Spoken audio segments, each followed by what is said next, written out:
le journal. Dans l'actualité, le renforcement de la coopération entre les institutions financières africaines, Shelter Afrique et la BAD signent une convention de coopération pour une politique continentale efficiente du logement. Le rapport de la CNUSED salue les performances de l'Algérie en matière d'IDE. Les investissements ont dépassé 1,4 milliard de dollars en 2024. L'ONU alerte sur une augmentation significative des attaques des colons et des forces d'occupation contre les Palestiniens en Cisjordanie, alors que les frappes sur Gaza se poursuivent. Le journaliste Ali Dara n'est plus. Le défunt est inhumé ce mercredi au cimetière de Sidi Yahya. Autre disparition, celle de l'artiste Madani Namoun.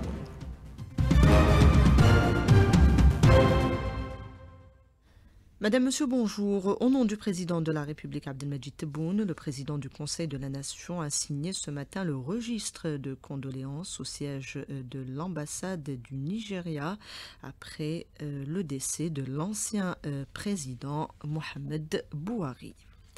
44e Assemblée générale de la Banque Shelter Afrique. Ces travaux se poursuivent à Alger. La rencontre aborde la souveraineté financière dans la politique africaine du logement. C'est en ce sens qu'un mémorandum d'entente a été signé entre cette institution et la BAD pour notamment mettre en œuvre des projets conjoints en vue d'une réforme de la politique foncière et financière. Ibtihal Atoun. La signature du mémorandum entre Shelter Afrique et la Banque africaine de développement marque une avancée stratégique en faveur de solutions de logement durable et inclusif sur le continent. Ce mémorandum vise à renforcer la gouvernance foncière, promouvoir des logements adaptés aux enjeux climatiques, encourager l'innovation financière et développer les compétences locales pour un habitat durable en Afrique. Akinomi Adesina, président du groupe de la Banque africaine de développement. Nous nous intéressons à deux initiatives clés. La première provient du Fonds de développement municipal urbain. Il s'agit d'une assistance technique de 500 000 dollars destinée à soutenir la structuration du Fonds africain pour le logement durable et le développement urbain, ainsi que le programme de logement. La seconde vient de notre facilité d'appui à la transition. Elle vise essentiellement à appuyer le cadre stratégique de Shelter Afrique et à soutenir la préparation de projets dans 14 pays. En réunissant expertise technique, réformes structurelles et instruments de financement innovants, ce mémorandum entend poser les bases d'un urbanisme plus inclusif et résilient en Afrique. La trésorerie de la BAD œuvre pour la promotion du logement social dans les 44 pays membres en mobilisant des financements à taux avantageux. Nabil Mahfoud, directeur de la trésorerie, au micro d'Ibtihal Atoun. Shelter Afrique, c'est une banque de développement, là où il y a 44 pays africains membres. Elle opère essentiellement dans tout ce qui est maisons sociaux et promouvoir les maisons sociaux dans tous les pays membres de l'Afrique. Son rôle principal est de lever de fonds avec des taux raisonnables et investir dans toute la région et dans tous les pays africains. Et vous pourrez suivre un entretien sur les enjeux du logement en Afrique à la fin de ce journal. L'attractivité des investissements en Algérie relevée dans le dernier rapport de la Conférence des Nations Unies sur le commerce et le développement, une progression notable des IDE dépassant 1,4 milliard de dollars, une performance rendue possible grâce aux réformes structurelles, y compris celles relatives au cadre juridique. Éclairage avec l'expert en économie Nabil Jama.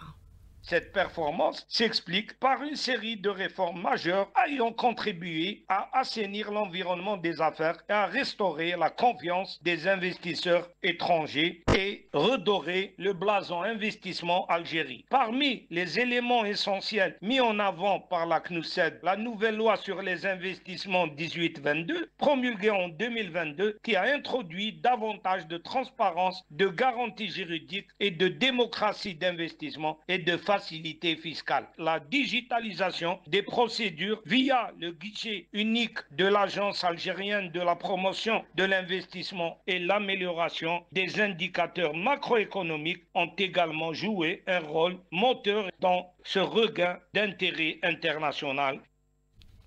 Séance plénière ce matin à l'Assemblée populaire nationale. Les projets de loi relatifs à la prévention contre le blanchiment d'argent et à la protection des données à caractère personnel ont été adoptés par les députés. Nous y reviendrons dans nos prochains points d'actualité.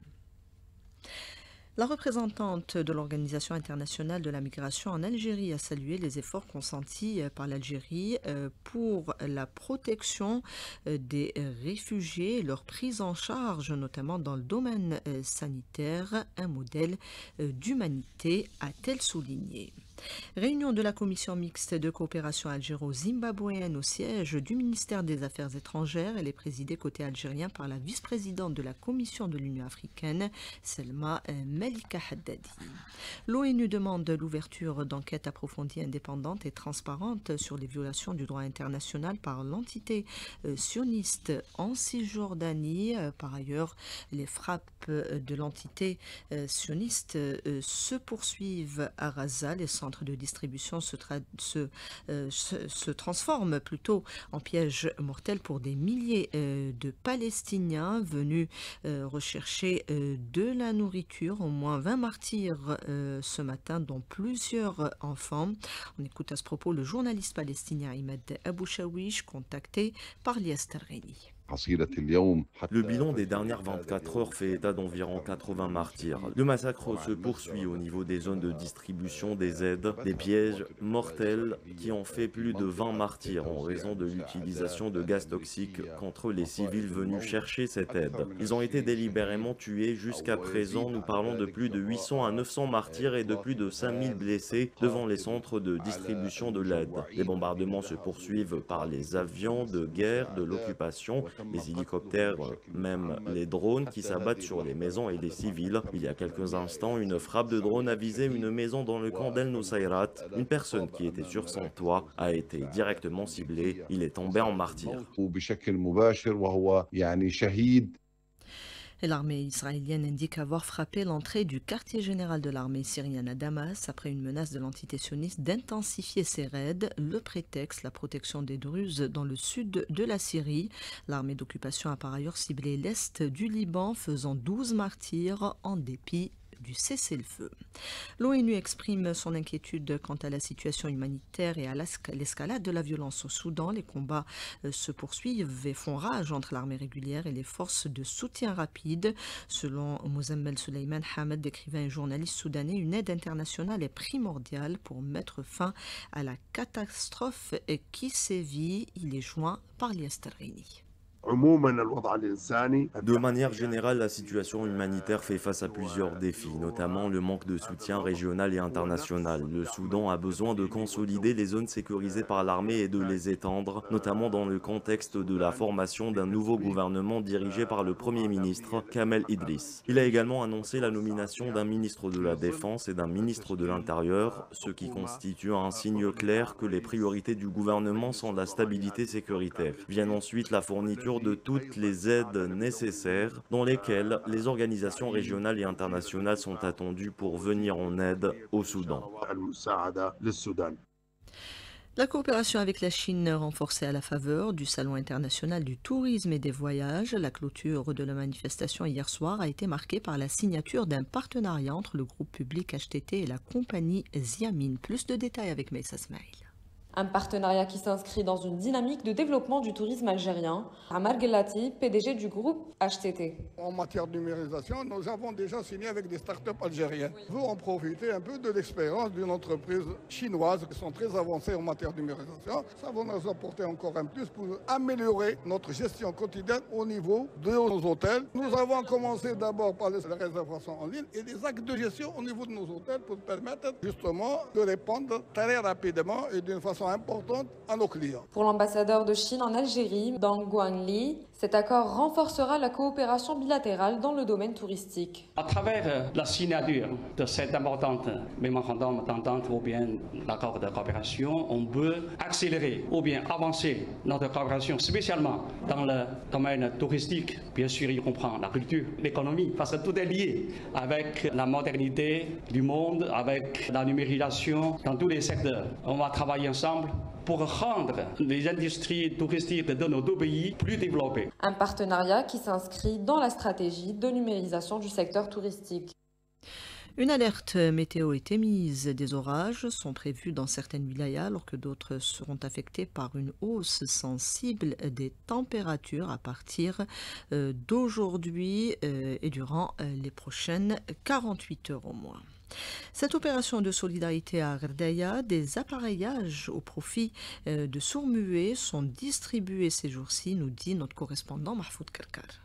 La direction de l'action sociale à Gherdaya a lancé une opération d'appareillage au profit des personnes aux besoins spécifiques sourds-muets issus des familles nécessiteuses. Dr Nabil Tijiza, audiologiste. 38 patients, dont des enfants et des adultes souffrant de presbyacousie. La première étape, c'est la consultation et les essais. Chaque patient est muni d'une prescription et un audiogramme. L'audiogramme est inséré sur le logiciel. On va commencer à effectuer les essais et une fois qu'on a repéré la prothèse qu'il lui faut au patient, on fait la prise d'empreinte. Environ 82 appareils réservés pour l'opération. Chaque patient peut bénéficier d'une ou de deux prothèses. C'est selon la prescription du médecin et l'audiogramme. Une fois qu'on a pris l'empreinte, le moule se fabrique et se confectionne. Ça va prendre 2-3 jours maximum. Et on revient pour recevoir une deuxième fois les patients avec les moules et appareiller les patients. Des enfants et leurs parents heureux après avoir retrouvé l'audience. مليحة زوجات مليحة سمعت مليح الحمد لله يا ربي بين ما كنا وين رانا نعمة كانوا ما يسمعوش لازمهم صوت أكبر حتى في الدراسة تاعهم تكون هناك إعاقة ولكن كي درناها ما شاء الله يسمعوا مليح حتى هما نفسيا الشعور تاعهم أحسن. L'opération a été précédée par une enquête sociale menée par les cellules de proximité de l'Agence de développement social. De Gherdaya, Mahfoud Karkar pour Al-Jishan 3. La prise en charge des femmes victimes de violences au centre d'une rencontre à Tébessa, les services de sécurité, des spécialistes et des associations y prennent part. Bachir Terpassi. Organisé par l'Association algérienne pour la promotion et de la famille en collaboration avec la DSP. Cette initiative a rassemblé professionnels de la santé, juristes, afin de sensibiliser et former une prise en charge intégrée, allant de l'écoute médicale jusqu'au recours judiciaire. On écoute le Dr Belketfi Sabrina, présidente de l'association. Cette rencontre a pour but de clarifier et de lutter contre la violence contre la femme, de la consultation à la justice, la rédaction des certificats médicaux en cas de violence faite aux femmes. C'est une journée de formation destinée à tout le personnel de santé dans le but de clarifier le processus de signalement, le rôle de ce certificat médical dans le cadre judiciaire et comment il peut être un document utile de protection et de soutien pour les victimes. C'est avec la participation de l'association ASCOR, avec la participation aussi de représentants de la gendarmerie, avec un médecin légiste qui nous clarifiait la rédaction des certificats médicaux, les blessures en médecine légale, la violence conjugale. De Tébessa, Bachir Terpassi pour Al-Jishan 3. Cette disparition, le journaliste Ali Dara est décédé hier soir à l'âge de 78 ans des suites d'une longue maladie. La Direction générale de la communication de la présidence de la République présente ses condoléances à sa famille et à ses proches. Le monde de la culture également en deuil. Madani Namoun tire sa révérence à l'âge de 81 ans. L'acteur aura marqué les planches et l'écran. Sidali Fares lui rend hommage. Madani Namoun est né un 7 mars 1944 à la Casbah d'Alger. Il a incarné plus d'un demi-siècle de passion pour les arts de la scène. Brahim Nouel, dramaturge et professeur de l'histoire de l'art. Il a commencé sa carrière à la radio avec Reda Falaki. Il a fini par poursuivre sa formation théâtrale auprès de grands comédiens et à leur tête Allal Mohib qui fut son professeur et son maître. D'ailleurs, ça lui a permis de développer son talent pour aller très loin dans sa carrière. Et après l'indépendance, Monsieur Nouel, Madani a rejoint le Théâtre national algérien. Il a eu l'occasion de se produire sur scène dans de grandes pièces théâtrales aux côtés de personnalités telles que Mustafa Kateb, Abdelkader Alloula et tant d'autres. Il a participé dans combien de pièces de théâtre? 100 pièces théâtrales, radiophoniques, télévisuelles ou bien sûr scéniques. Il a participé aussi avec des réalisateurs de grands noms du cinéma algérien comme Sid Ali Mazif dans Leïla et les autres et Ammar Laskri dans Les Portes du Silence. Cependant, il a choisi de se consacrer principalement au théâtre et à la télévision. Madani Namoun était un artiste complet qui a marqué le paysage culturel algérien par son talent et sa présence, mais aussi par son dévouement. هذاك الوشام اللي كان في كتف بنيبن. ايه اللي انا في كتفه شغل بي ولا باطمان ولا مش عارفه. لا يا مولاي هذاك الطبع. Et nous avons aussi appris ce matin le décès de Jamaldine Merdassi, journaliste, écrivain et scénariste. Le sport avec vous, Hamza Rahmouni. On va commencer cette page avec le championnat d'Algérie d'haltérophilie qui se poursuit. Et il se poursuit à Oran avec la 7e et dernière journée de championnat. Un championnat qui a été marqué hier par un nouveau record d'Algérie. Pour avoir plus de détails, on est en direct avec nous à partir de la ville d'Oran. Ali Hammouch. Ali, bonjour. Bonjour Hamza, bonjour Naïman, la 7e journée, donc 7e et dernière journée de ce championnat d'Algérie. En ce moment même se déroule la compétition qui concerne les 110 kilos et les plus de 110 kilos avec la présence de Walid Bidani. Ce matin, il y a eu la victoire de Toueri, de la sélection nationale militaire, donc qui a remporté la médaille d'or dans la catégorie des 98 kilos. D'ailleurs, on va écouter Toueri Fares sur sa victoire. المنافسة كانت قوية شوية مع الزميل سليم، الزميل معايا في النادي الجيش الوطني الشعبي، وسعدي فريد اللي كذلك هو زميل ثاني الفريق الوطني. لي زوبجيكتيف كاين بطولة العالم في الرياضة العسكرية إن شاء الله، كاين بطولة الألعاب الإسلامية في السعودية، إن شاء الله احنا هنا دايرين اوبجيكتيف باش نتأهلوا للأولمبياد الجاية إن شاء الله. Donc la compétition qui se poursuit avec les 110 kilos et les plus de 110 kilos ici au village méditerranéen d'Oran. Merci Ali Hammouch pour tous ces détails. Également le championnat d'Algérie de natation qui va prendre fin aujourd'hui. Le Shabab Agadir de Belouizdad a été sacré champion d'Algérie hier grâce aux 19 titres remportés dans différentes spécialités. Il y a également le coup d'envoi du championnat d'Afrique d'athlétisme des U18 et des U20. Et oui, coup d'envoi prévu aujourd'hui, ce championnat d'Afrique U18, U20 qui débute aujourd'hui, qui prendra fin le 20 juillet au Nigeria, au niveau de la ville de Abetouka. La délégation algérienne s'est déplacée au Nigeria, la délégation algérienne, pardon, s'est déplacée au Nigeria avec 50 athlètes dans le but de rafler un maximum de médailles. Merci Hamza. Comme annoncé en début de journal, gros plan sur les enjeux du logement en Afrique, la souveraineté liée à son financement et l'innovation dans cet entretien réalisé par Ibti Alatoun. Monsieur Hadj Brahim, directeur général du groupe Media Financial Africa, bonjour. Bonjour madame. Merci de nous avoir accordé cet entretien. Donc Shelter Afrique célèbre sa 44e Assemblée Générale à Alger. Que représente cet événement pour le continent africain aujourd'hui? Donc cette 44e Assemblée Générale représente pour et les associés et les partenaires une opportunité de dévoiler la nouvelle vision de Shelter Afrique pour une Afrique sereine, pour une Afrique prospère et pour une Afrique résiliente d'une manière générale. Justement, aujourd'hui, on parle de financement souverain. Quels sont les leviers concrets pour réduire la dépendance aux bailleurs internationaux? La souveraineté financière en Afrique est à l'ordre du jour. Maintenant, les défis sont là. C'est aux Africains de se mettre ensemble. C'est aux Africains de réinvestir et de diversifier leurs investissements. Et je pense qu'avec le projet de la ZLECAf, ça pourrait créer une dynamique entre les économies africaines, donc ce qui va créer beaucoup de valeur ajoutée et ce qui va permettre aux États africains de se mettre ensemble pour financer leurs propres économies. Un pays comme l'Algérie a un très grand rôle à jouer dans ça. L'Algérie, c'est l'un des pays les plus stables financièrement avec le développement des énergies d'une manière générale. Donc le coût de production de tout ce qui est matière première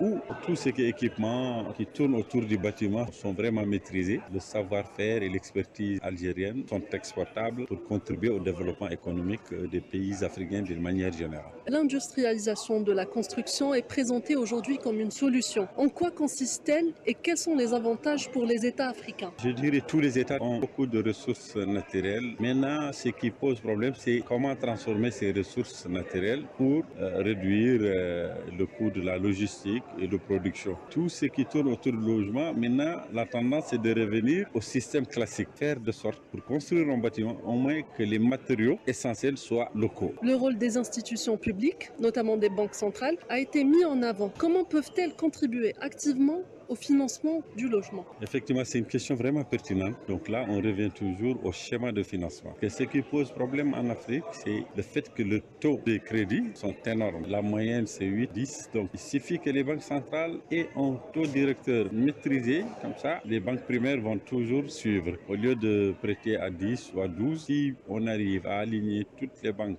par pays à des taux de 5 à 7%, la demande de lignes de financement va complètement augmenter, ce qui va pousser aussi aux promoteurs immobiliers de prendre beaucoup plus de crédit pour construire beaucoup plus. Plus les logements sont disponibles, plus le coût va être maîtrisé. Monsieur Hadj Brahim, je rappelle que vous êtes directeur général du groupe Media Financial Africa. Merci de nous avoir accordé cet entretien. Merci à vous aussi, madame. Voilà, entretien réalisé en marge de l'Assemblée générale de la Banque Shelter Afrique qui se poursuit à Alger. Merci à Selma Figuir et Erdouan Siassi qui était à la réalisation de ce journal, à Imad à la console technique, Yassine au streaming et Keram à la régie d'antenne. Tout de suite, la météo avec Hadjar Msaoudi.